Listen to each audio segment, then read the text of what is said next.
Newton's law of motion, laws of motion, laws of motion.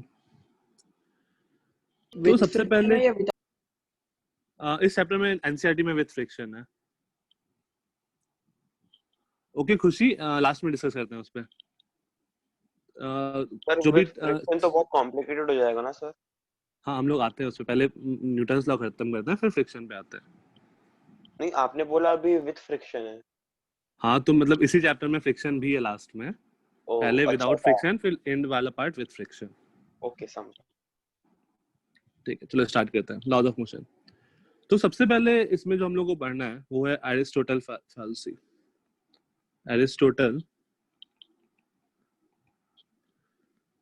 Fallacy. तो Aristotle ने क्या किया, मतलब क्या बोला कि वो देखा कि कोई भी चीज, जैसे मैं एक टॉय कार को ऐसे पुश कर दिया, टॉय कार को इधर पुश किया तो वो क्या होगा, धीरे धीरे स्लो डाउन होते होते रुक जा रहा है। कॉमन ऑब्जर्वेशन है। Aristotle falsies, FALLACY। तो जैसे मैंने टॉय कार रही है, तो टॉय कार को मैंने पुश किया तो वो धीरे धीरे जाके रुक गया। मैंने कुछ फेंका हवा में तो वो हवा में स्लो डाउन होते होते जाके रुका एक जगह पे। तो उसने देखा कि सब कुछ क्या हो रहा है, रुक जा रहा है थोड़े टाइम के बाद। या फिर अगर हम लोग उसको कांस्टेंट अगर तुमको भेजते जाना है, जैसे मान लो एक एरो है, तो अगर तुमको उसको आगे भेजते जाना है तो तुमको एक्सटर्नल फोर्स लगाना पड़ेगा। तो एरिस्टोटल का ये था कि अगर तुमको किसी चीज को मूव कराते जाना है तो तुमको एक एक्सटर्नल फोर्स रिक्वायर्ड होगा। तो उसका स्टेटमेंट हम लोग ऐसा लिख सकते हैं कि an external force is required, an external force is required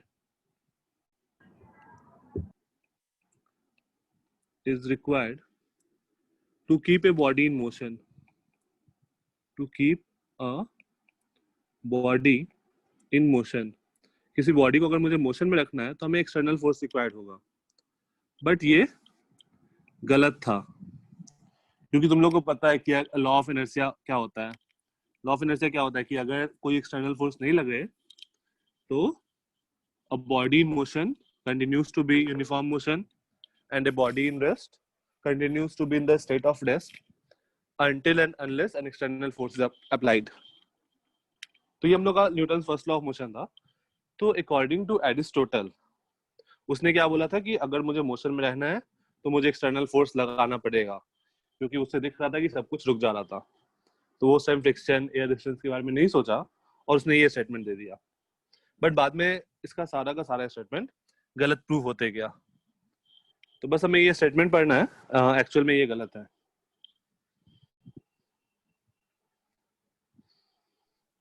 sir हमारे इंडियन एजुकेशन की आदत है, पहले गलत गलत पढ़ाते हैं फिर एकदम एंड में आके सही वाली चीज पढ़ाते हैं। नहीं फिजिक्स में बस यही है, खत्म। एक और जगह है बस फिजिक्स में, बाकी सब जगह सही चल रहा है। एक और जगह न्यूटन है इसलिए उसको पढ़ाया गया है, बट वो गलत है। 12th में तुम लोगों को पढ़ाया जाएगा, बाकी सब जगह तुमको फिजिक्स में सब जगह सही पढ़ाया जाएगा, कहीं भी ऐसा नहीं होगा। केमिस्ट्री ऐसा नहीं होगा। पेपर का बाद लास्ट में, अभी चैप्टर का लास्ट सर केमिस्ट्री में तो फिर सर तो मॉडल पे मॉडल निकाल रहे हैं। हाँ ओके नेक्स्ट। अब है अपना सेक्शन 5.3 लॉ ऑफ इनर्शिया।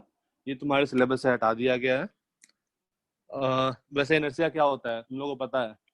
जो भी चीज मोशन में है वो मोशन में रहेगा, जो रेस्ट में है वो रेस्ट में रहेगा until and unless an external force is applied। और यही हम लोग का फर्स्ट लॉ ऑफ मोशन में भी है, ये भी अपने सिलेबस से हटा दिया गया है। नेक्स्ट है तुम्हारा सेकेंड लॉ ऑफ मोशन, वो भी तुम्हारे सिलेबस से हटा दिया गया है। सेकेंड लॉ ऑफ मोशन क्या बताता है? F equal to m। Sir सब तो हटा ही दिया सर न्यूटन लॉज में है क्या? Directly proportional to rate of change of momentum.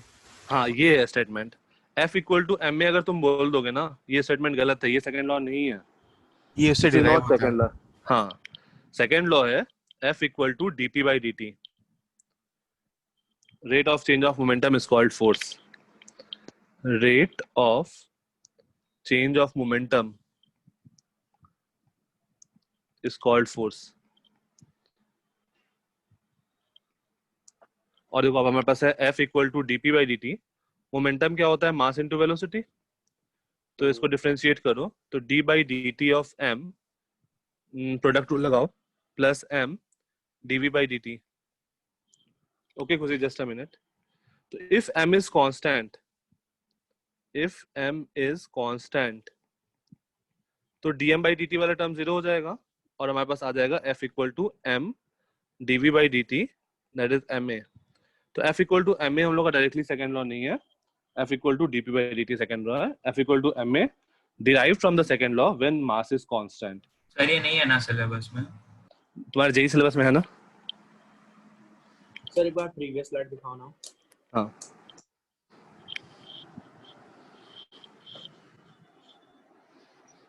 Sir calculus में वेक्टर्स नहीं होता ना? नहीं. सर तो फिर हम लोग ये कैसे बोलते कि फोर्स वेक्टर एंड एक्सेलरेशन भी वेक्टर है, क्योंकि वो तो इसी फॉर्मूले से डिराइव हो रहा है ना. तो वो डायरेक्शन बता रहा है ना तुमको. फोर्स क्या होगा? फोर्स के पास एक डायरेक्शन होगा ना कि किस तरफ तुम फोर्स लगा रहे हो. हाँ सर वो कॉन्सेप्ट भी सही है, बट हम लोग ने एक स्केलर क्वांटिटी से एक वेक्टर क्वांटिटी कैसे डिराइव कर ली? कहाँ पर स्केलर क्वांटिटी है? Sir DP by dt. p vector है, मोमेंटम वेक्टर क्वांटिटी होता है. ओह ओके, फिर ठीक है, no problem. Mass into velocity है ना, तो वेलोसिटी तो वेक्टर क्वांटिटी है. क्रॉस मार रहे हो वो नहीं है ना सिलेबस में? नहीं ये गलत है, इसलिए मतलब सिलेबस में तो कुछ भी नहीं है इस चैप्टर में, मतलब स्टार्टिंग का पार्ट. एरिस्टोटल भी नहीं है ना सिलेबस में. ये एरिस्टोटल फैलेसी है सिलेबस में. नोट नहीं किया तो चलेगा ना? सर तो आपने क्रॉस की दिया था, गलत था. हाँ ये एरिस्टोटल फैलेसी गलत था. अगर मैं पूरा क्रॉस कर रहा हूँ इसका मतलब ये गलत है. तो लेकिन एक्सटर्नल मोशन तो चाहिए होता, फोर्स चाहिए होता ना जब तक फ्रिक्शन ना हो तब तक. अच्छा अगर फ्रिक्शन नहीं होगा तो तुम एक ट्राई कार को पुश कर दोगे तो वो जाते रहेगा, वो रुकेगा ही नहीं. हाँ सर, तो वो तो सिर्फ एक केस में गलत हो गया ना, वरना इन जनरल तो ट्रू ही होगा. क्यों? तुम एक बॉल को ऊपर फेंक दो हवा में, अगर एयर ड्रैग हटा दो और ग्रेविटी हटा दो तो वो जाते ही रहेगा ऊपर. सर वो ये लेकिन इमेजिनरी केसेस है ना. तो यही तो, इसलिए तो ये स्टेटमेंट गलत है कि इसने क्या बोला कि हमें कोई भी चीज मूव कराते रहने के लिए एक्सटर्नल फोर्स रिक्वायर्ड होगा. ओके पर आता हूँ तुम्हारे में. ठीक है. Next is second third concept is note momentum. नहीं किया तो चलेगा ना? सिलेबस में नहीं है. हाँ चलेगा. Next is momentum. सर जहाँ से सिलेबस में आप पहले बता दीजिए प्लीज. ठीक है. मोमेंटम को हम लोग पीस जल्दी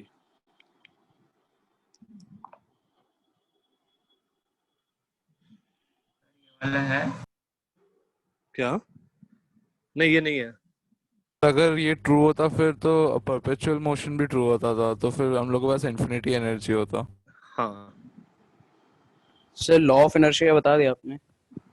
हाँ लॉ ऑफ इनर्शिया वही है, सिंपल था, तुम लोगों को पता है वो मैं स्किप किया. Okay sir okay. मोमेंटम क्या होता है? Momentum is mass times of velocity. अब मास तो स्केलर क्वांटिटी है लेकिन वेलोसिटी क्या है? वेक्टर क्वांटिटी है. तो मोमेंटम भी एक वेक्टर क्वांटिटी है. और फोर्स जो होता है वो change in momentum by time होता है, या rate of change of momentum होता है फोर्स. ये वाला पार्ट भी अपने सिलेबस में नहीं है. इम्पल्स. सर मोमेंटम की कोई मतलब फिजिकल सेंस में डेफिनेशन होती है क्या? ये तो मैथमेटिकल हो गया ना? नहीं मैथमेटिकल ही है, product of mass and velocity. Physical sense में ऐसा कोई डेफिनेशन नहीं है. प्रतीक्षा, इम्पल्स क्या होता है? अगेन ये भी अपने सिलेबस में नहीं है, ये भी अपने सिलेबस में नहीं है. एक मिनट इम्पल्स का चेक कर लेता हूँ. सर नहीं है. ठीक है. तो इम्पल्स किसी को आइडिया क्या होता है? सर बहुत ज्यादा फोर्स, बहुत कम ड्यूरेशन. बहुत कम ड्यूरेशन के लिए. हाँ एग्जैक्टली. बहुत ज्यादा फोर्स बहुत कम टाइम के लिए अगर लगता है तो उसको हम लोग इम्पल्स बोलते हैं. जैसे कल का मैच देखे थे? हाँ सर यस सर देखा था. सर देखा. हाँ, सर ठीक है. तो या कोई भी ऐसा मैच ले लो जो जैसे लेट्स से धोनी छक्का मारा, तो बॉल आया, बैट को हिट किया, बैट के कांटेक्ट में कितने टाइम के लिए रहा होगा ball? Sir 1-2 fraction of second. second, sir, millisecond. एक आध मिलीसेकंड सर के millisecond Let's say 0.01 second. Let's say 1 millisecond, और उतने देर में बॉल का पूरा मोमेंटम चेंज हो गया, राइट? तो बहुत ज्यादा फोर्स लगा होगा यहाँ पे बहुत कम टाइम के लिए। इस चीज को हम लोग क्या बोलते हैं? इम्पल्स। अगर तुम force as a function of T का ग्राफ बनाओ तो ये कुछ ऐसा होगा। फोर्स 0 है, 0 है, 0 है, अचानक से बहुत ज्यादा फोर्स लगा, फिर 0 हो गया फोर्स। ये होता है इम्पल्स।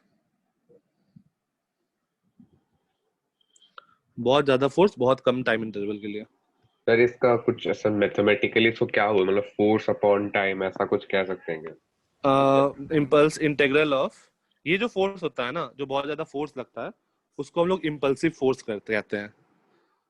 चलो मैं तुमको लिखवा ही देता हूँ। Impulsive force, impulsive force, very large force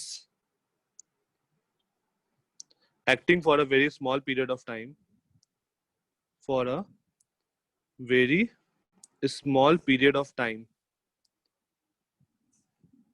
is called impulsive force. Impulsive, इसको हम लोग impulsive force बोलेंगे। And the corresponding change in momentum, and the corresponding change in momentum, जितना उस फोर्स के कारण जो चेंज इन मोमेंटम होगा ना, change in momentum is called impulse. जो मोमेंटम चेंज होगा उसको हम लोग इम्पल्स बोलेंगे, इज कॉल्ड इम्पल्स। तो हम लोग फोर्स को इम्पल्स नहीं बोल रहे डायरेक्टली, जो उसका चेंज इन मोमेंटम हो रहा है उसको हम लोग इम्पल्स बोल रहे हैं। तो इम्पल्स को तुम बाय डेफिनेशन ऐसा हम लोग लिखते हैं, integral of F D T, और ये बराबर होता है चेंज इन मोमेंटम के।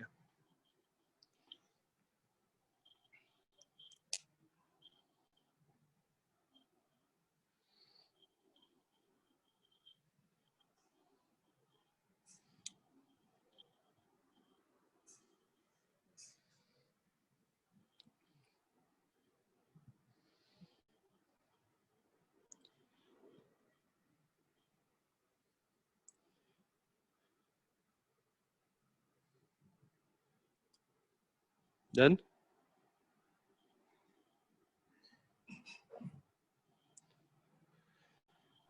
Yes. नेक्स्ट। ओके, तो इम्पल्स और इम्पल्सिव, इम्पल्स क्या होता है और इम्पल्सिव फोर्स क्या होता है, दोनों में डिफरेंस समझ में आ रहा है? इम्पल्सिव फोर्स है, और इम्पल्स जो है वो उसका कॉरेस्पॉन्डिंग चेंज इन मोमेंटम है। Impulse, integral of F D T.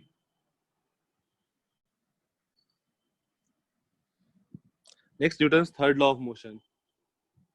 Third law of motion सबसे बढ़िया है। Every action has an equal and opposite reaction, sir ये Acting on two different bodies. हाँ, and action and reaction acts on two different bodies. ये काफी ज्यादा important statement है। And action, ये भी सिलेबस में नहीं है, थर्ड लॉ।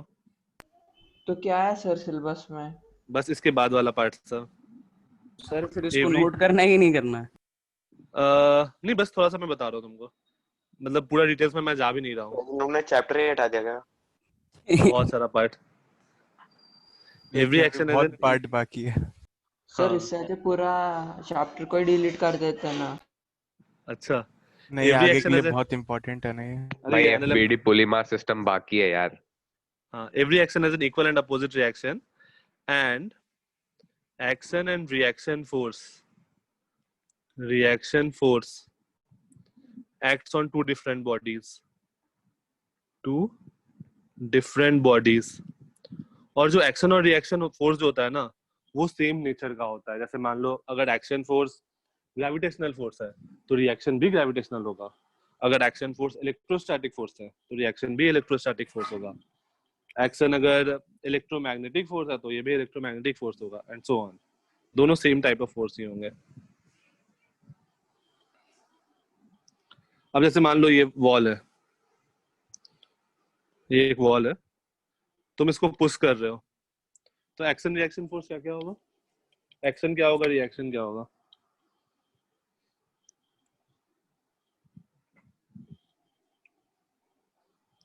वॉल पर इधर फोर्स लगेगा, वॉल पे दिस इज एक्शन।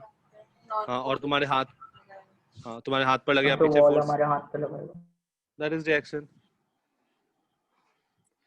ये क्वेश्चन का एग्जांपल जनरली ये मेरा कैडबरी क्वेश्चन होता है, बट अभी कोई ऐसा कुछ नहीं है सीन। ये नहीं नहीं सर टेबल है।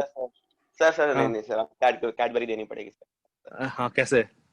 जीपे। सर वर्चुअल, जीपे हाँ जी पे। वर्चुअल जीपे सर। वर्चुअल। अरे चलो एक देखते हैं। सर पैसे ये- पेटीएम कर देना। अच्छा, मिलेंगे कितने उस टाइम। बेशरम हो। ठीक है चलो देखते हैं। ये एक ब्लॉक रखा है एक टेबल पे, ये टेबल है जमीन पे रखा हुआ है। तो बताना है कि इस ब्लॉक पे देखो क्या क्या फोर्स लग रहा होगा। मैं इधर वाला डायग्राम मिटा रहा हूँ। इस ब्लॉक पे क्या क्या फोर्स लग रहा होगा? वो सर जो ग्रेविटी, फोर्स बाय द एक, टेबल, नॉर्मल। हाँ एक सर एक mg, नॉर्मल रिएक्शन लग रहा है ऊपर की तरफ। सर एक तो सरफेस की वजह से नॉर्मल। ठीक है नॉर्मल फोर्स ठीक है। सर रियल लाइफ में टेबल क्या की वजह होता से है? फोर्स। हाँ टेबल की वजह से जो फोर्स होगा ना उसको हम लोग नॉर्मल बोलते हैं, सर क्योंकि आसपास एयर है क्या? सर एयर है क्या? एयर को इग्नोर करेंगे, फ्रिक्शन को इग्नोर करेंगे, नॉर्मल सिचुएशन बस। तो टेबल इस पर एक ऊपर फोर्स लगा रहा होगा, उसको हम लोग नॉर्मल बोलते हैं, जो सरफेस फोर्स लगाता है। और ब्लॉक पर एक ग्रेविटी लग रहा होगा, ये दो फोर्स लग रहा होगा mg। अगर तुम इस टेबल को देखो तो टेबल पे क्या क्या फोर्स लग रहा होगा? सर टेबल पे नॉर्मल और एमजी। नॉर्मल एक टेबल पे भी लगेगा। नॉर्मल बिकॉज ऑफ हाँ। Block and gravity. टेबल पर हाँ। वो टेबल पर हाँ। जो ब्लॉक है वो फोर्स लगाएगा नॉर्मल, फिर और टेबल अर्थ का पे mg फोर्स तो लगाएगा। ठीक है। और ठीक है, एक टेबल का एक जो सर एक जो कांटेक्ट में अर्थ पे, वो भी एक जो लगेगा। ग्राउंड के ऊपर भी कांटेक्ट में लगेगा वो एक नॉर्मल वो भी लगेगा। ठीक है, हाँ ग्राउंड के सर, कांटेक्ट दोनों में ये एक साइड। नॉर्मल हो गया। ठीक है, अब बताओ कि इस नॉर्मल का रिएक्शन फोर्स कौन सा नॉर्मल है? अगर मैं इसको नॉर्मल 1 लिख दूं, इसको नॉर्मल 2 लिखूं, तो कौन सा सर नॉर्मल? नॉर्मल 1। नॉर्मल 1। तो नॉर्मल Normal 1 उसका रिएक्शन फोर्स है हाँ यस सर। सबको। सर तो दोनों अलग अलग ऑब्जेक्ट पे लग रहा है, दोनों सेम टाइप का नेचर है। इस mg का रिएक्शन फोर्स कौन सा है? सर ये भी अर्थ पे एक फोर्स एक्सर्ट करता है, लेकिन वो उसके मास के कारण बहुत छोटा होता है। प्रतीक्षा, इतने जल्दी आंसर नहीं देना होता है ऐसे बाकी लोग। सर अर्थ का। को आ क्या था, मैं बस बोला नहीं इसका। सर जो ठीक ऑब्जेक्ट है, अर्थ पे उसने लगा क्या था। बोला मैंने सुना हाँ। नहीं। ठीक है चलो, अब तो हो ही गया है। तो अब अर्थ पे अगर ऑब्जेक्ट पे mg फोर्स लग रहा है नीचे की तरफ, तो अर्थ के सेंटर पर भी mg फोर्स ऊपर लगेगा। ये mg और ये mg एक्शन रिएक्शन फोर्स होता है। सर ये तो बस बैलेंस आउट करने के लिए होगा ना। हाँ, तो देखो दो अलग अलग ऑब्जेक्ट पे लग रहा है और इक्वल एंड अपोजिट है। और देखो हम लोग को सबसे पहले देखना है कि वो फोर्स किसके कारण लग रहा है। तो mg कौन लगा रहा है? अर्थ लगा रहा है, तो अर्थ पे लगेगा दूसरा फोर्स। बस ये सोचना था।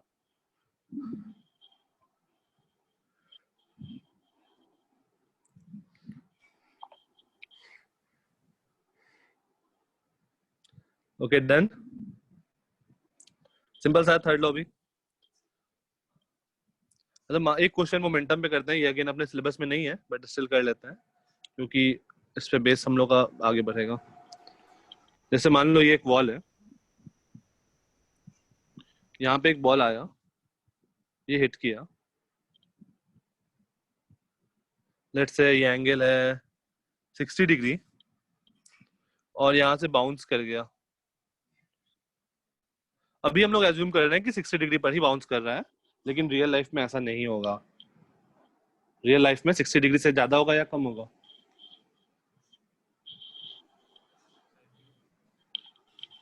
नहीं आवाज आया। क्यों? ज्यादा। ज्यादा फ्रिक्शन नहीं है ओम, फ्रिक्शन नहीं है, ज्यादा क्यों होगा?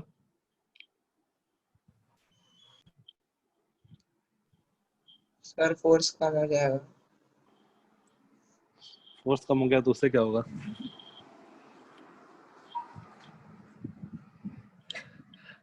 नहीं ओम, इसको ऐसा मान लो ना, तुम ऐसा मान लो कि हॉरिजॉन्टल प्लेन में है, तब मान लो तुम्हारा mg सब खत्म हो जाएगा। ये एंगल अगर 60 डिग्री है, बॉल इधर जा रहा है और वापस जब आया तो ये एंगल थीटा है, तो एक्चुअल लाइफ में थीटा 60 से ज्यादा होगा या कम होगा? mg का कोई रोल नहीं है, सर mg का कोई रोल नहीं है, उसके बराबर ही हॉरिजॉन्टल होगा। प्लेन में उसके बराबर ही होगा। और कोई? सर इलास्टिक कोलिशन है क्या? ओके हाँ प्रतीक्षा, वही पूछना था। ठीक है। इलास्टिक होगा तो ही बराबर होगा। तो एक मिनट, तो फिर इक्वल। हाँ इलास्टिक है, अगर इलास्टिक कोलिजन होगा तो ये 60 डिग्री रहेगा, और अगर इलास्टिक नहीं हुआ तो सर एनर्जी लूज कर देगा थोड़ा सा कांटेक्ट करने पे। उससे कम होगा। तो मैं वेलोसिटी नहीं पूछ रहा हूँ ना प्रतीक्षा, मैं एंगल पूछ रहा हूँ। तो एनर्जी लूज करेगा तो उससे तुम एंगल कैसे बताओगे? थोड़ा सा बढ़ जाएगा ना। हाँ, क्या बढ़ जाएगा? एंगल एंगल एंगल एंगल बढ़ जाएगा। सेम रहना चाहिए शायद।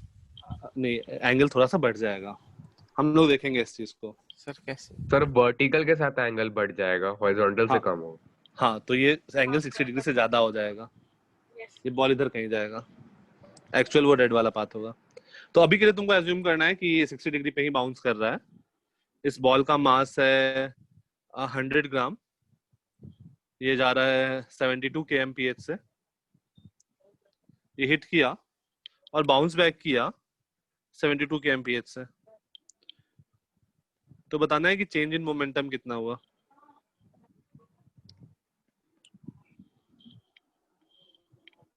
चेंज इन मोमेंटम कितना हुआ?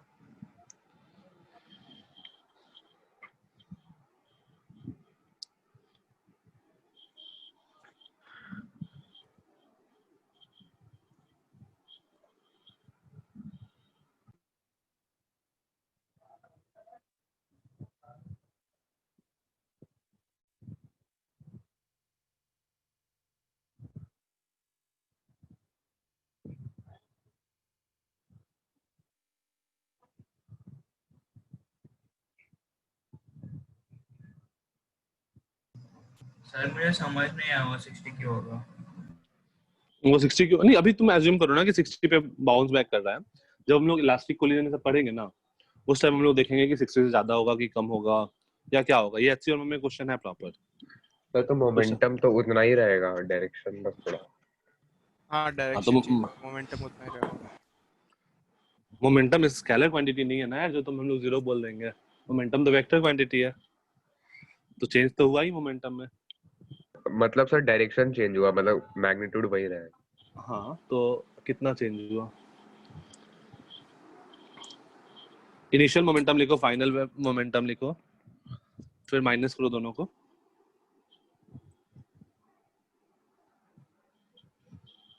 आंसर 0 नहीं आएगा।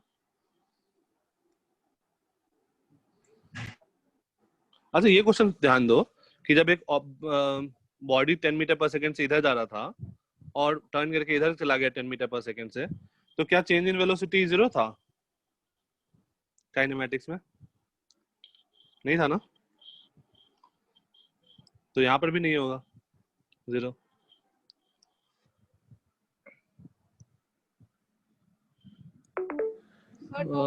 सेकंड 2 तो डायमेंशन गलत है, 2 तो नहीं हो सकता। Sorry sorry.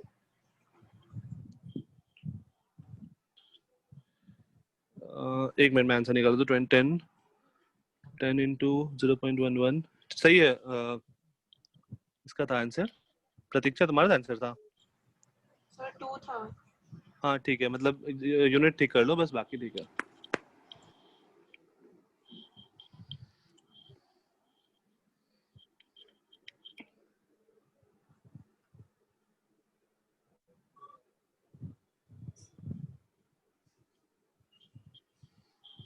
सर मोमेंटम निकालना है ना?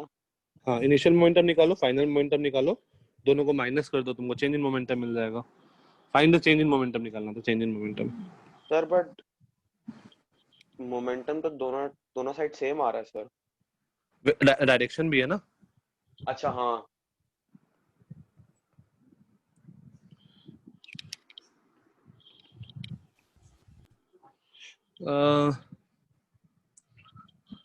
ओम -2 आएगा, -2i।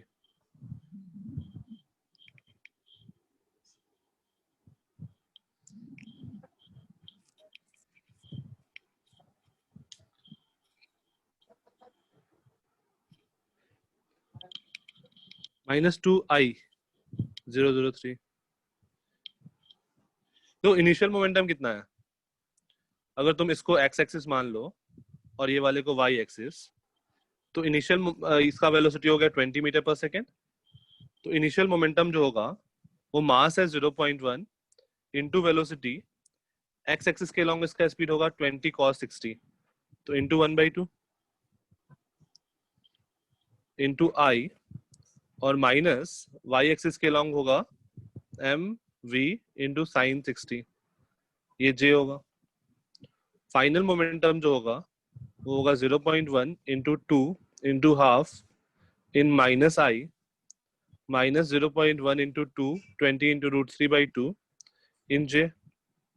तो चेंज इन मोमेंटम क्या हुआ? j वाला तो 0 हो गया, i वाले में करो p final minus p initial, तो ये आ जाएगा 2 minus 2i।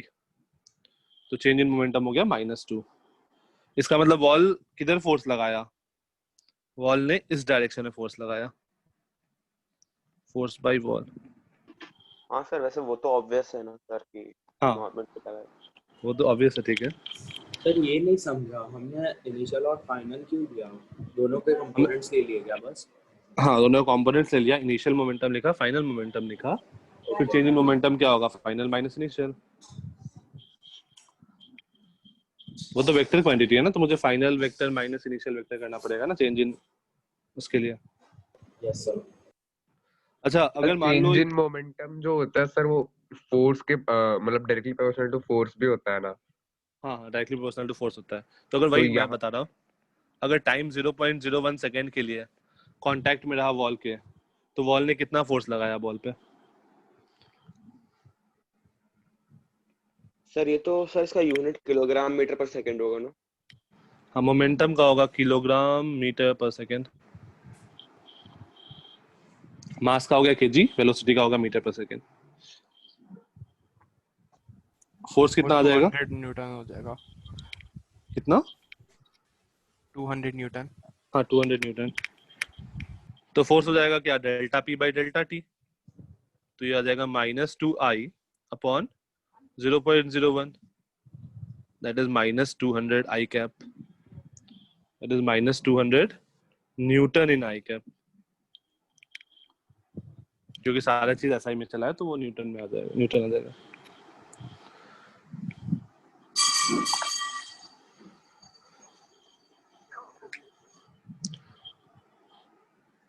Sir time question में दिया था क्या? हाँ, टाइम अभी मैंने एक्स्ट्रा दिया है कि अगर टाइम भी दिया होता, अभी मैंने दिया था टाइम। Okay sir. जैसे ऐसा ही क्वेश्चन पूछ सकता है कि जैसे, मतलब इसमें तो नहीं पूछेगा, हटा दिया है, कि बैट से कांटेक्ट में बॉल इतने देर के लिए रहा, बॉल इतने स्पीड से आ रहा था, बॉल गया इतने स्पीड से, तो बताना है कि कितना फोर्स लगाया बैट ने। तो सेम काम करेंगे।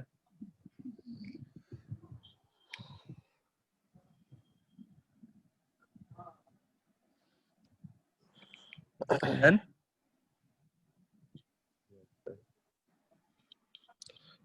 नेक्स्ट लिखो conservation of momentum. Conservation of momentum.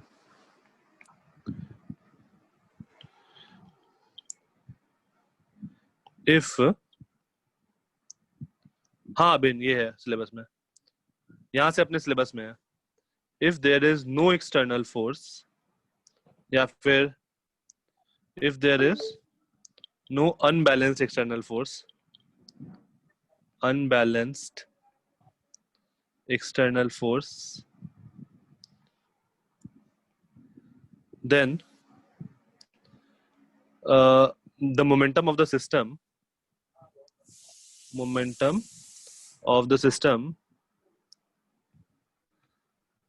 will be conserved या फिर will be constant। क्योंकि हमारे पास क्या है, इक्वेशन था हमारे पास F equal to dp by dt। अब अगर F ही 0 है, अगर F 0 है तो इसका मतलब क्या हो गया? This implies dp by dt is 0, और dp बाई dt 0 का क्या मतलब है? मोमेंटम इज कांस्टेंट, क्योंकि कांस्टेंट का ही डिफरेंशिएशन 0 होता है। तो अगर हमारे पास कोई अनबैलेंस्ड एक्सटर्नल फोर्स नहीं है तो हम लोग मोमेंटम को कंजर्व कर सकते हैं।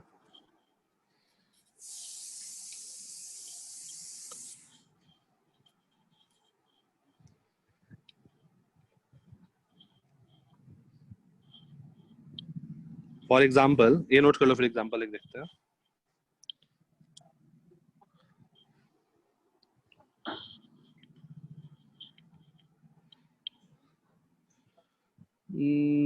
हाँ पार्थ, अगर मोमेंटम कांस्टेंट है इसका मतलब एक्सेलरेशन, सिस्टम का एक्सेलरेशन 0।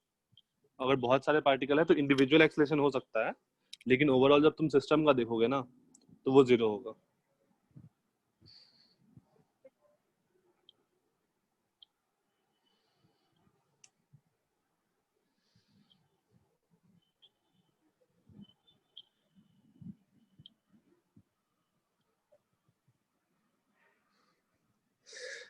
प्रसन्ना, पता नहीं एनसीईआरटी वालों को।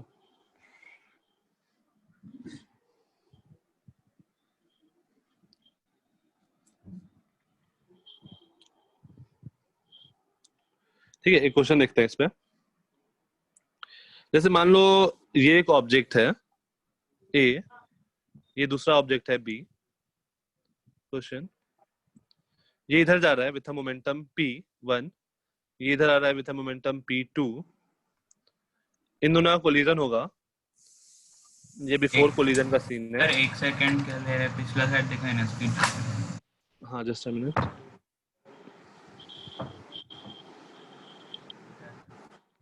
हो गया सर। हाँ, तो ये इनिशियल सिचुएशन है। आफ्टर द कोलिजन अगर ए इधर जा रहा है विथ अ मोमेंटम p3, तो बी का मोमेंटम क्या होगा?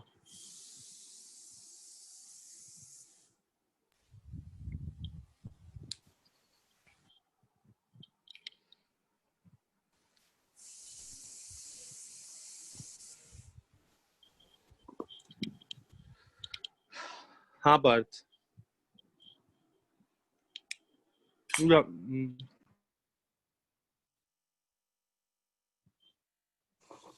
हाँ रजत, मैंने पार्थ बोल दिया।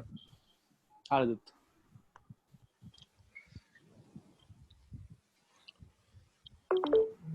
p3 नहीं अभिजीत।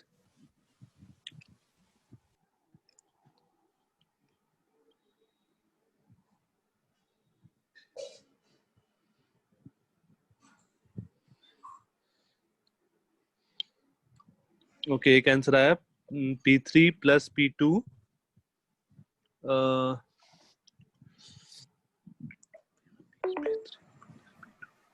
सर मोमेंटम तो वेक्टर है, p1 plus p2 minus p3 होगा क्या? p1 प्लस p2 तो हो ही नहीं सकता। हाँ मतलब मैं डायरेक्शन दिखाया हूँ ना, तो देखो इनिशियल मोमेंटम क्या था। अगर मैं इस डायरेक्शन को पॉजिटिव लेके चल रहा हूँ तो इनिशियल मोमेंटम क्या था? p1 minus p2। Let's say इसका मोमेंटम इधर की ओर है p4, मैं अज्यूम कर लिया, तो फाइनल मोमेंटम क्या हो गया? p3 plus p4।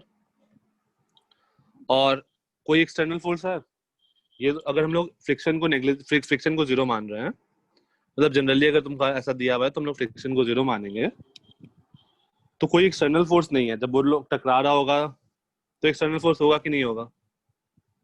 ये जब दोनों ब्लॉक टकराया उस टाइम एक्सटर्नल फोर्स एक दूसरे के लिए एक्सटर्नल होंगे।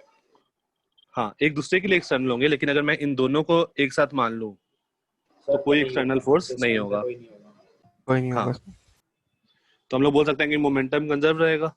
तो p1 minus p2 should be equal to p3 plus p4, और यहाँ से p4 आ जाएगा p1 minus p2 minus p3। अगर p4 निगेटिव आया इसका मतलब b का डायरेक्शन इधर होगा, अपोजिट होगा। p4 पॉजिटिव आया तो आगे की तरफ होगा, जो मैंने माना है। सर p2 तो हम ऐड भी कर सकते थे, तो सही तो था आंसर। सर वेक्टर्स को ऐड कर रहे हैं हम बेसिकली, उन दोनों सब्ट्रैक्ट, वो हम लोग बेसिकली सब्ट्रैक्शन, हम लोग वेक्टर डायरेक्शन के एडिशन ही साथ तो है सर, वेक्टर एडिशन ही तो है वो, वेक्टर ऐड ही करेंगे ना हम। ठीक है, p4 का डायरेक्शन उल्टा लिया था तो मुझे इसका एग्जैक्ट उल्टा आंसर आया था। ठीक है, फिर सही है प्रतीक्षा, चलेगा। हाँ, वहां पर जब तुमको डायरेक्शन दे दिया ना तो तुमको लेना पड़ेगा वो माइनस p2। जैसे मैं तुमको एक डेटा के साथ एक क्वेश्चन बताता हूँ। ये हो गया? Yes sir. ओके, अब जैसे मान लो ऐसा क्वेश्चन है,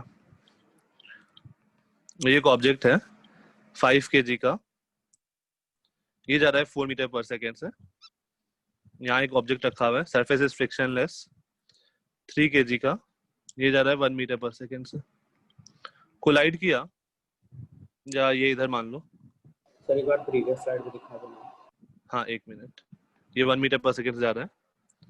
आफ्टर कोलिजन ये 5 kg इधर जा रहा है 2 मीटर पर सेकेंड से, तो 3 kg का वेलोसिटी क्या होगा? ये नोट कर लो, फिर मैं प्रीवियस दिखाता हूँ।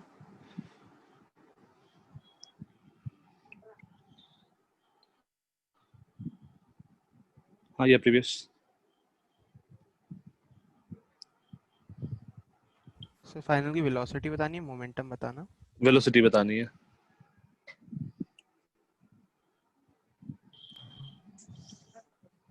क्या?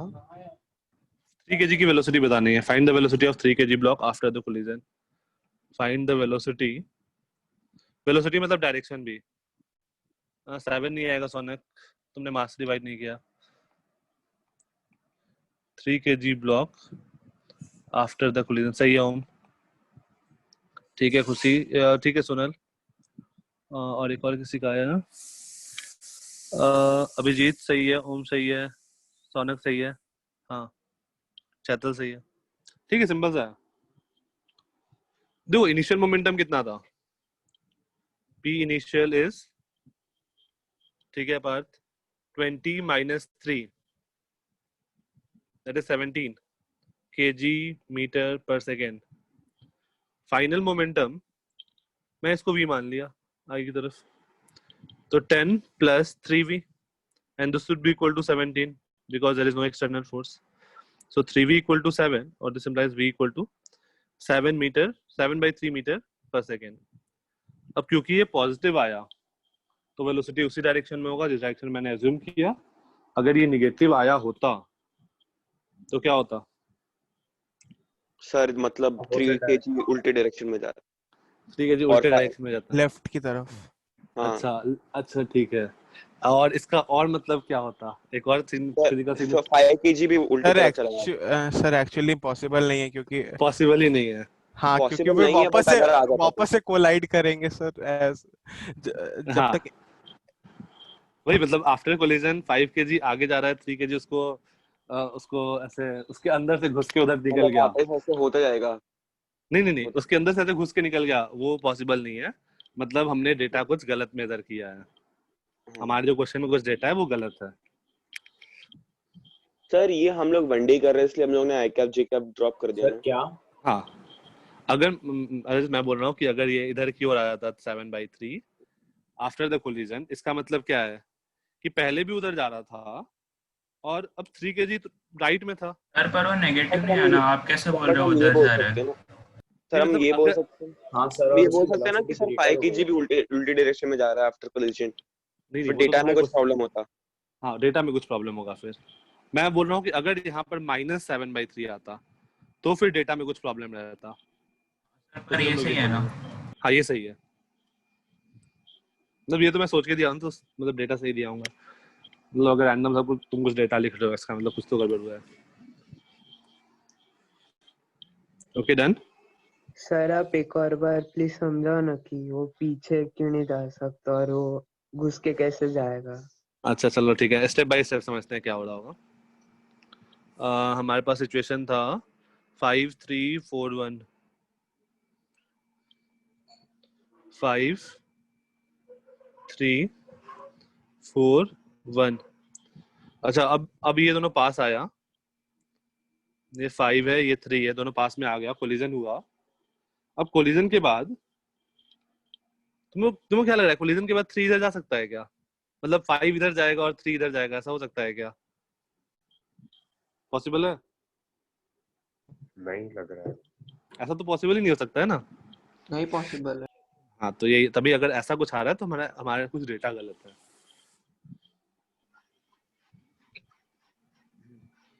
ठीक है, अभी समझ में आया? हाँ सर अभी समझा, थैंक यू। हाँ नेक्स्ट, कुछ फोर्स होते हैं जैसे बाकी बैचेस में हो गया बट 1-2 बैच में नहीं हुआ है तो हम लोग डिस्कस कर लेते हैं वो। जैसे नॉर्मल फोर्स, नॉर्मल फोर्स क्या होता है? कांटेक्ट जो भी फोर्स लगाएगा उसको हम लोग बोलते हैं normal force. Force due to contact. Okay one just a minute. 20 कैसे आया? 20 ये हो गया ना, मोमेंटम लिखे है ना ये, तो 5 into 4, 5 4 20 हो गया मोमेंटम, और इसका मोमेंटम 3 1 3 हो गया, लेकिन अपोजिट डायरेक्शन में है। ठीक है विवान, तो मैंने माइनस कर दिया। तो सरफेस जो भी कांटेक्ट जो भी फोर्स लगाएगा वो नॉर्मल फोर्स होगा, and it is always perpendicular to the surface, perpendicular to the surface। तो जैसे देखो एक ये ग्राउंड है, ग्राउंड पर मैंने एक ब्लॉक रखा, तो ग्राउंड ब्लॉक, हाँ जुलाई बैच स्पेशली, जो ग्राउंड जो होगा वो ब्लॉक पे फोर्स लगाएगा, तो इस फोर्स को हम लोग नॉर्मल फोर्स बोलते हैं। इस फोर्स को हम लोग नॉर्मल फोर्स बोलते हैं, क्योंकि ये कांटेक्ट के कारण फोर्स लग रहा है, और अर्थ इस पर नीचे की ओर फोर्स लगाएगा, तो ये अपना ग्रेविटेशनल फोर्स है mg। वैसे ही अगर मान लो कांटेक्ट ऐसा रहता, ओके जुलाई बैच में कौन कौन है? जुलाई बैच से कोई है? हाँ हर्ष। सर हर्ष, उमेश। हाँ उमेश, हाँ तुम तीनों बताओ, इधर किधर, मतलब अगर और फ्रिक्शन नहीं है तो नॉर्मल का डायरेक्शन क्या होगा? हेलो, हाँ हेलो, बस जुलाई बैच वाले बताएंगे। 1 2 3 नॉर्मल का कौन सा डायरेक्शन होगा? सेकंड वाला। सेकेंड वाला। Normal is always perpendicular to the surface. Normal हमेशा सरफेस के परपेंडिकुलर होगा।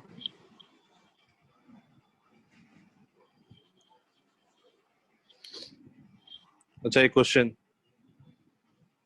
ये ड्रॉ कर लो, फिर आगे एक क्वेश्चन देखते हैं। और इस फोर्स को भी हम लोग नॉर्मल बोलेंगे, और अगर बहुत सारे नॉर्मल है तो नॉर्मल 1 नॉर्मल 2 नॉर्मल 3 ऐसे डालते जाएंगे, n1 n2 n3। नॉर्मल को हम लोग n से रिप्रेजेंट करेंगे।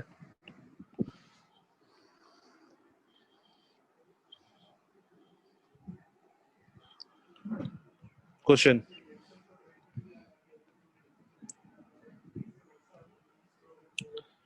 यहाँ पर एक बॉल फंसा हुआ है,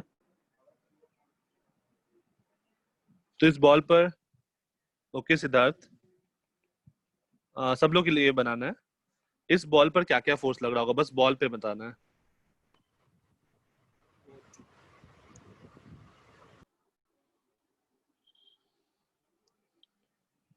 तो हम लोग अगर बॉल पे बताना है ना, तो हम लोग एक बॉल का अलग से फोटो बनाएंगे, मतलब बॉल को अलग से बनाएंगे, और फिर FBD सोचेंगे क्या बनाना क्या है। फोर्स लग रहा है। हाँ एफबीडी बनाना है। जुलाई बैच तुम लोग एफबीडी मत सोचो, तुम लोग बस ये सोचो कि क्या क्या फोर्स लग रहा है, उसके बाद हम लोग आते हैं एफबीडी भी क्या होता है। इसका एफबीडी बनाना है। हाँ एफबीडी बनाना है।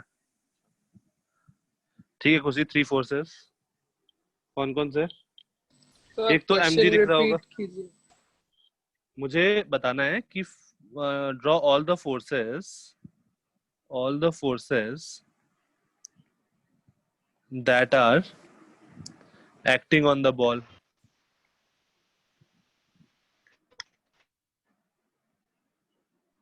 अरे ऐसा क्वेश्चन था लेक्चर में, मतलब सॉल्व करना था। लेक्चर 2 में। हाँ ठीक है, ओके तो क्या क्या फोर्स लग रहा होगा? सिद्धार्थ, जुलाई बैच अनम्यूट कर लो, बाकी बैच को आता है। हाँ सिद्धार्थ, ईशा, कौन कौन सा फोर्स लग रहा होगा?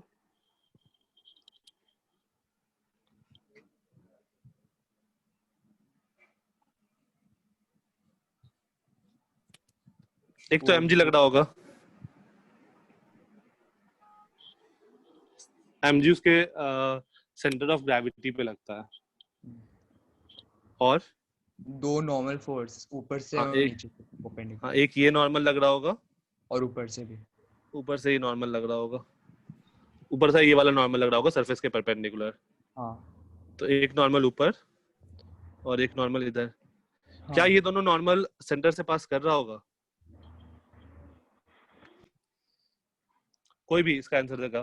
क्या ये दोनों नॉर्मल सेंटर से पास कर रहा होगा? Yes sir. क्यों? मतलब वो सर वो tangent सर। रेडियस और टैंजेंट। रेडियस और टैंजेंट है। इससे लग रहा है वो जरूरी नहीं है कि पास करेगा। नहीं जरूरी है पास करेगा, क्योंकि तुम कैसे? सर्किल पे तुम कोई भी नॉर्मल बनाओ ना, अरे अगर हाँ तुम सर, कोई सॉरी सर्किल पे tangent नॉर्मल होगा। बनाओ सॉरी सर, सॉरी। तो वो सारे एक पॉइंट से पास करता है, and that is centre of the circle. Sir tangent होगा और उसके परपेंडिकुलर तो वो रेडियस होगा, वो भी। हाँ। सॉरी। तो ये तीनों फोर्स होगा। नेक्स्ट लिखो सर पर tension. Acting on the ball ना mg तो एमजी भी तो बॉल पे ही लगेगा ना। सर पर वो तो n में काउंट हो जाता है ना, mg तो लगा रहा है ना बॉल। एमजी बॉल कहाँ लगा रहा है? मतलब एमजी तो अर्थ लगा रहा है लगा ना, रहा है बॉल पे। अर्थ बॉल पे लगा रहा है एमजी। सर पर सर वो वही तो n में वही हो काउंट गया हो ना जाएगा ना। Normal reaction. हाँ नहीं सर। अच्छा, नॉर्मल 1 और एमजी बराबर होगा? सर आप क्वेश्चन क्या है, एक्टिंग ऑन द बॉल ना, हाँ तो नीचे वाला mg नहीं आएगा ना, वो n1 में काउंट हो जाएगा। नहीं भाई, कैसे n1 में काउंट हो जाएगा? अर्थ तो फोर्स लगाएगा ही ना। अर्थ तो फोर्स लगाएगी, तुम नॉर्मल लगा रहे हो, और n1 इक्वल टू mg भी नहीं होगा इस केस में। n1 mg के बराबर नहीं होगा। देखो जो जो तुम एफबीडी जब हम लोग बनाते हैं ना, ये बेसिकली जुलाई बैच, इस चीज को हम लोग बोलते हैं एफबीडी। एफबीडी मतलब फ्री बॉडी डायग्राम। हाँ सर मैं समझ गया कंफ्यूजन। तो जब एफबीडी बनाते हैं तो जो भी फोर्स लग रहा है ना, वो सारे हम लोग लेते हैं। ये एंगल कितना होगा? Sir theta. Theta. Theta 90 minus theta. 90 minus theta. और कोई? थीटा ही होगा। सर थीटा होगा ना। नहीं होगा। थीटा ही होगा। हाँ सर। मतलब ये निकल जाएगा ना, मतलब मैथ्स में तुमको लगा कि तुमको एंगल निकालना है, बस सिंपल सा है। तुमको ये एंगल पता है थीटा, तुमको ये एंगल पता है 90 डिग्री, तुम ये एक्सटेंड करो, तुमको ये एंगल पता है 90, ये एंगल कितना होगा? ये ब्लैक वाला 90 माइनस थीटा। इस ब्लैक वाले ट्रायंगल में देखो तो 90 माइनस थीटा दिख गया, तो ये ग्रीन वाला एंगल क्या हो जाएगा? थीटा। येलो वाला एंगल थीटा। नहीं तो फिर वो साइक्लिक क्वाड्रिलेटरल भी लगा सकते थे। हाँ वही मैं देख साइक्लिक क्वाड्रिलेटरल भी लगा सकते थे। ठीक है, चलो नेक्स्ट देखते हैं हम लोग। टेंशन। टेंशन क्या होता है? जैसे कोई भी थ्रेड हो या वायर हो, वो जो फोर्स लगाता है ना, उसको हम लोग बोलते हैं tension. Wire force due to thread और wire, force due to thread और वायर, थ्रेड वायर रोप, ये सब कुछ भी हो, वो जो टेंशन लगाएगा, मतलब वो जो फोर्स लगाएगा, उसको सर हम लोग आपने टेंशन पिछले बोलेंगे। क्वेश्चन में कैसे बोला कि mg is not equal to n1? mg is not equal to n1। क्यों होगा mg और n1 इक्वल? सर अगर दो फोर्सेस होते तो इक्वल होता ना। हाँ, अगर mg plus n2 cos theta equal to n1 होगा। mg plus n2 cos theta equal to n1 होगा। सही है, समझ गया। ठीक है। Force due to thread rope और वायर इज कॉल्ड टेंशन, इसको हम लोग टेंशन बोलेंगे। और ये किधर एक्ट करेगा? जैसे ये हमेशा अपनी तरफ खींचेगा। जैसे ये रोप है, यहाँ से एक ब्लॉक लटका दिए, तो टेंशन हमेशा इस तरफ होगा, इस पे हमेशा रोप ब्लॉक से दूर होगा टेंशन। अगर तुम ऐसे लटकाए हो, मतलब कैसे भी लटकाओ तुम इसको, थ्रेड हमेशा अपनी तरफ खींचेगा। इसमें ना विजुअलाइज करेंगे तो रॉन्ग हो जाता है। क्या क्या क्या? जैसे पहले वाला हुआ ना, विजुअलाइज करने का कोशिश किया तो रॉन्ग हो जाता है। कैसे रॉन्ग हो जाता है? तुम्हें कुछ नहीं करना है, देखो एफबीडी बनाना तो नॉर्मल सा है कि तुम जो भी फोटो जो भी तुम्हारा है फोर्स उसको बनाओ, फिर वर्टिकल एंड हॉरिजॉन्टल डायरेक्शन में फोर्स बैलेंस। और जैसे ये वाला है टेंशन वाला, तो टेंशन का मैं तुमको ज्यादा बेटर एग्जांपल देता हूँ। जैसे ये ब्लॉक है, इसको तुम धागा से बांध दिए, ये ब्लॉक है, फिर इसको तुम धागा से बांध दिए, ये ब्लॉक है। अब तुम इसको खींच रहे हो, अब तुम क्या किए, यहाँ खड़े हो गए और अब इसको खींच रहे हो इस ब्लॉक को, तो क्या होगा? तीनों ब्लॉक आएगा अगर ज्यादा फोर्स से खींच रहे हो तो इस वाले पॉइंट पे मान लो इसको मैं M1 बोल रहा हूँ, इसको M2 बोल रहा हूँ, इसको M3 बोल रहा हूँ। तो अगर तुम M1 को देखो तो M1 पर एक फोर्स तुम लगा रहे हो, लेट्स से तुम F फोर्स लगा रहे हो, एक M1G नीचे लग रहा होगा, एक नॉर्मल सरफेस लगा रहा होगा, ग्राउंड इस पर M1 एक फोर्स लगा रहा होगा। ये तीनों तो ठीक है, नॉर्मल सिचुएशन है। अब इस धागे का बात करो, ये जो रस्सी है, ये रस्सी हमेशा इसको पुल करेगा, तो इसमें टेंशन इधर लगेगा T1। रस्सी हमेशा ऑब्जेक्ट से दूर फोर्स लगाएगा। सिमिलरली अगर M2 का बात करो तो M2 पे ये वाला रस्सी है, रेड वाला रस्सी, और ये ग्रीन वाला रस्सी। रेड वाली रस्सी में टेंशन T1 है, तो ऑब्जेक्ट से दूर लगाएगा फोर्स, T1 इधर लगाएगा। M2G नीचे, नॉर्मल ऊपर, और ग्रीन वाले रस्सी के कारण टेंशन पीछे। अब अगेन ब्लॉक से दूर, हमेशा ब्लॉक से दूर, ब्लॉक को खींचेगा टेंशन हमेशा। M3 को देखो तो एक नॉर्मल ऊपर, एक M3G नीचे, और एक T2 आगे। सर मैं डिस्कनेक्ट हो गया था, इसमें करना क्या है हमें? फ्री बॉडी डायग्राम बनाना सबका? बस हाँ, फ्री बॉडी डायग्राम देखना था, मतलब बस मैं टेंशन बता था कि टेंशन क्या होता है। सर वो क्या बना है? M1 के राइट में आपने क्या बनाया? F, जो मैंने फोर्स F मत लगा रहा हूँ सर वो, और जो ऊपर की तरफ एरोस पॉइंट कर रहा है वो क्या है? वो नॉर्मल N1।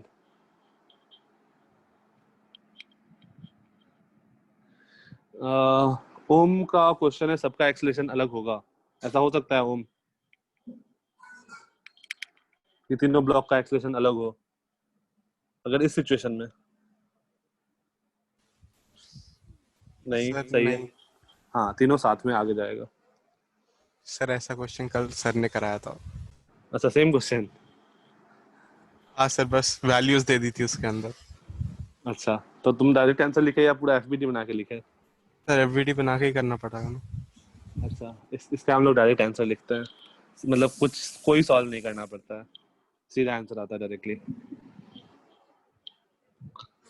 हाँ, फ्रिक्शन नहीं था ना, या फ्रिक्शन था?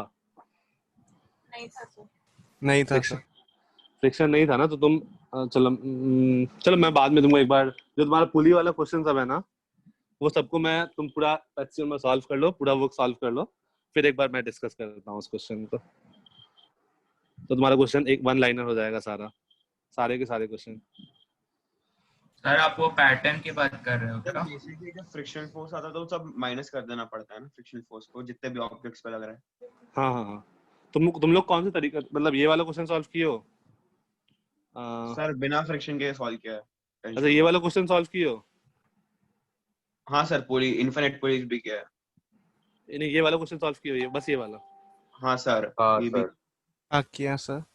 एक स्टेप में लिखे हो या डायरेक्ट पूरा सॉल्व किए हो? सर पूरा सॉल्व किया सर। सर पहले सर ने लिखा है मतलब क्या? पहले सर ने पूरा सॉल्व करवाया, उसके बाद हमसे ऑब्जर्व करवाया कि क्या तरीका है इसका। हाँ, तो ये डायरेक्ट आंसर आता है ये सारे। हाँ सर, ये ठीक है। सर आप वो पैटर्न की बात कर रहे हो ना? कौन से pattern? Net force upon net मास।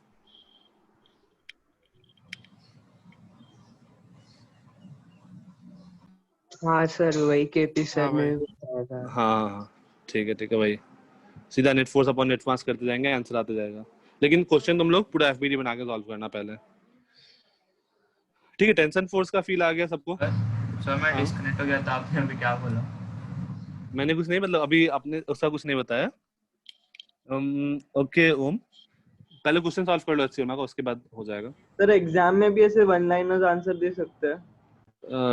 स्कूल एग्जाम में नहीं, सर क्या आंसर देना है, लेकिन अब तक मतलब एक्सीकर में सॉल्व करने बोला नहीं सर ने।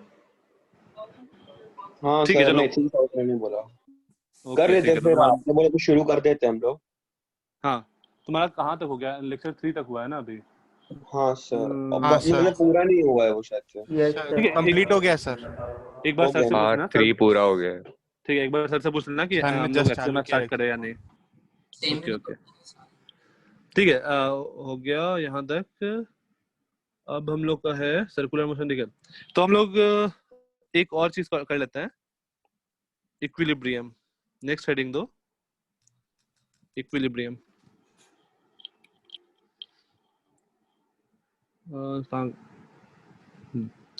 Equilibrium of particle.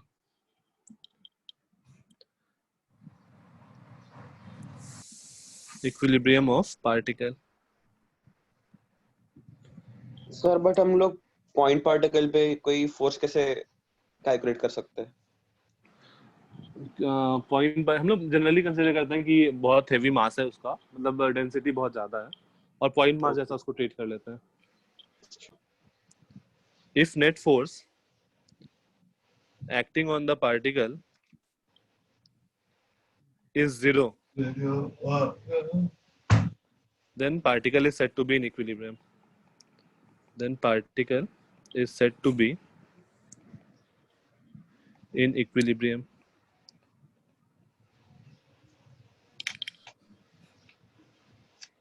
सर एक डाउट है, जब हम लोग एयर रेजिस्टेंस को कंसिडर करेंगे फ्री फॉल या मे बी प्रोजेक्टाइल में, तो हाँ। एयर रेजिस्टेंस हमेशा मतलब किस डायरेक्शन में लेता है उसको कि वो Opposite to the direction of velocity. तो सर वो अपना हॉरिजॉन्टल वेलोसिटी को भी कुछ चेंज करेगा क्या? हाँ, बिल्कुल चेंज करेगा। मतलब वो दोनों कंपोनेंट्स के ऑपोजिट एक आएगा। हाँ, तो अगर मेरा नेट फोर्स 0 है तो हम लोग पार्टिकल को बोलते हैं इक्विलिब्रियम में। तो फॉर एग्जांपल, अच्छा, और एक थ्रेड में टेंशन हर जगह सेम रहेगा, हर जगह पे। तो जैसे मान लो ये एक ऑब्जेक्ट है,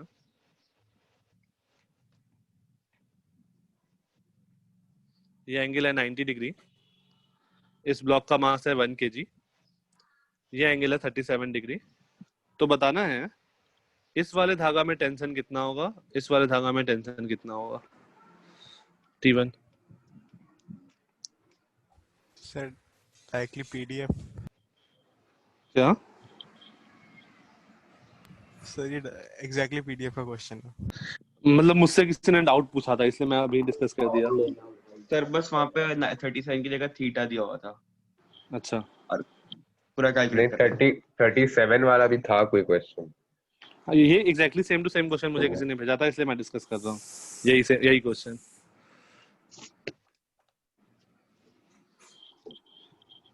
तो डायरेक्टली ब्लॉक का एफबीडी बनाओ। ब्लॉक पर नीचे की ओर एक mg फोर्स लग रहा होगा, तो 1 × 10। इधर की ओर T1 फोर्स लग रहा होगा, और इधर की ओर T2 फोर्स लग रहा होगा। ये एंगल कितना होगा? 53, क्योंकि यहाँ से अगर तुम वर्टिकल डाल रहे हो तो ये 90 हो गया, ये एंगल हो जाएगा 53, और ये एंगल हो जाएगा 37।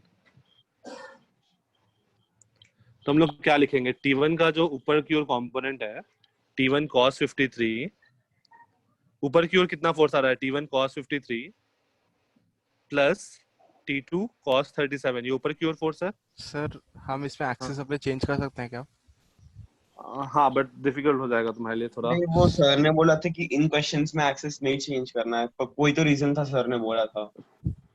थोड़ा डिफिकल्ट हो जाएगा सर फिर दो इक्वेशन इजी पड़ेगा ना सर, इजी पड़ेगा। दो डबल वेरिएबल की ग्रेविटी के कंपोनेंट्स अच्छा, डायरेक्टली तुमको इधर कर दो, ठीक है। हाँ, ग्रेविटी कर दोगे सर T1 T2 और T1 एक 90 along degree T1 and second along okay T2। हाँ ओके सर। सन अगर ये एंगल 90 डिग्री है तो तुम्हारे लिए आसान हो जाएगा, अगर एंगल 90 डिग्री नहीं है तो मुश्किल हो जाएगा। हाँ सर, वही। हाँ, सर ने बोला कि मैक्सिमम जो हमारे उस पे लाई करे वही हाँ। हमें कोऑर्डिनेट वो एक्सेस लेना है। हाँ, अगर ये 90 डिग्री है तो तुम्हारा आसान हो जाएगा काम, अगर 90 डिग्री नहीं है तो मुश्किल हो जाएगा। और नॉर्मल काम तो यही है। अब इस डायरेक्शन में देखो, तो इस डायरेक्शन में इसका इधर वाला कंपोनेंट और इसका इधर वाला कंपोनेंट सेम होना चाहिए। तो T2 sin 37 should be equal to T1 sin 53। दो इक्वेशन, दो वेरिएबल, T1 और T2 के लिए हम लोग सॉल्व कर लेंगे।